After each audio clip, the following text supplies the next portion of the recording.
नमस्कार सभी को। दोस्तों, जब चारों तरफ घनघोर अंधेरा हो तो ऐसे में एक दिए का उजाला, इनफैक्ट एक जुगनू का चमकना भी दिल को बहुत सुकून और एक उम्मीद देता है। आज के समय में जब हमें लग रहा है कि देश भर के इंस्टीट्यूशन को किसी ना किसी तरीके से कैप्चर कर लिया गया है, न्यायपालिका भी अब उतनी स्वतंत्र नहीं रही है, ऐसे में जब डिस्ट्रिक्ट कोर्ट का एक जज न्याय के लिए सरकार के सामने खड़ा हो जाता है तो हमें लगता है कि लोकतंत्र की सांसें वाकई में अभी चल रही हैं और इस संविधान में अभी भी बहुत कुछ है जिससे गरीबों को बचाया जा सकता है, जिससे इंसाफ की देवी में अभी भी आस्था रखी जा सकती है। तो हुआ क्या है, पहले हम उसको समझ लेते हैं। दरअसल सरकार ने एक चिट्ठी लिखी अपने सरकारी वकील के जरिए और कोर्ट में ये अर्जी दी, इनफैक्ट तर्क के साथ अर्जी दी कि सामाजिक सद्भावना को बहाल करने के लिए मोहम्मद अखलाक की हत्या के जो आरोपी हैं उनके ऊपर से मुकदमा खत्म कर देना चाहिए। सरकार ने अर्जी में यह भी कहा क्योंकि गवाहों के बयान में काफी ज्यादा अंतर विरोध है और आरोपियों के पास कोई फायर आर्म बरामद नहीं हुए, मतलब कोई हथियार नहीं मिले। जो हत्या हुई थी उसमें केवल लाठियों और पत्थर का इस्तेमाल किया गया, तो इस हिसाब से मामला बहुत हल्का है, इसको खत्म कर देना चाहिए। अब ये काम सामाजिक सद्भाव के नाम पे भले किया जा रहा है, लेकिन दरअसल 2027 के विधानसभा चुनाव की एक बिसात बिछाई जा रही है, ये बात सबको समझ में आ रही है। पर बेशर्मी ये है कि ये काम अब खुले तौर पे किया जा रहा है, लेकिन डिस्ट्रिक्ट कोर्ट के जज सौरभ द्विवेदी ने इन सारी दलीलों को खारिज कर दिया और उन्होंने साफ किया कि मर्डर समाज के खिलाफ अपराध है और राज्य का ये कर्तव्य है कि वो इसे तार्किक अंत की तरफ ले जाए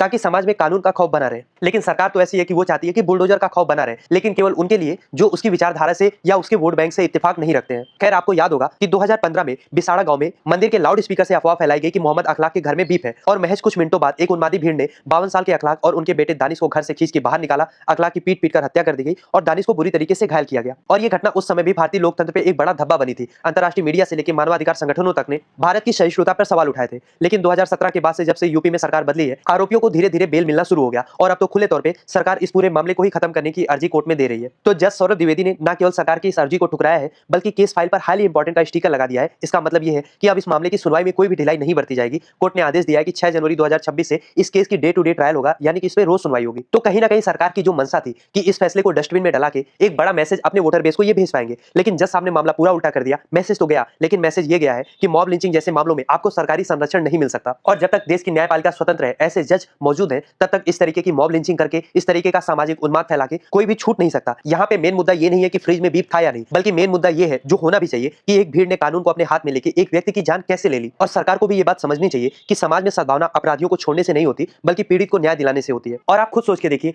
अगर ये जो अपराधी हैं ये किसी और धर्म के होते तो इसी सरकार की जो बुलडोजर पॉलिसी है, जो बहुत पूरे भारत में फेमस की जा रही है, वो अब तक इनके घर कुचल चुकी होती। लेकिन यही सरकार जब अपने वोटर बैंक को साधने की बात आ रही है, एक पर्टिकुलर जात के लिए, एक पर्टिकुलर धर्म के लिए, ये कोर्ट में अर्जी दे रहे हैं कि इनको माफ कर दीजिए, मामला रफा दफा कीजिए। खैर, जज साहब ने तो एक लकीर खींच दी है कि देश राजनीतिक लाभ से नहीं संविधान से चलेगा। पर मेरा सवाल आपसे ये है कि आपको क्या लगता है, अखलाक के परिवार को इस फास्ट ट्रैक सुनवाई से इंसाफ मिल पाएगा या अभी कानूनी लड़ाई में और कई मोड़ आने बाकी है? क्या सोचते हैं आप इस बारे में? लिखिए अपनी राय कमेंट बॉक्स में। और अगर अभी तक आपने चैनल को सब्सक्राइब नहीं किया है तो प्लीज चैनल को सब्सक्राइब करिए।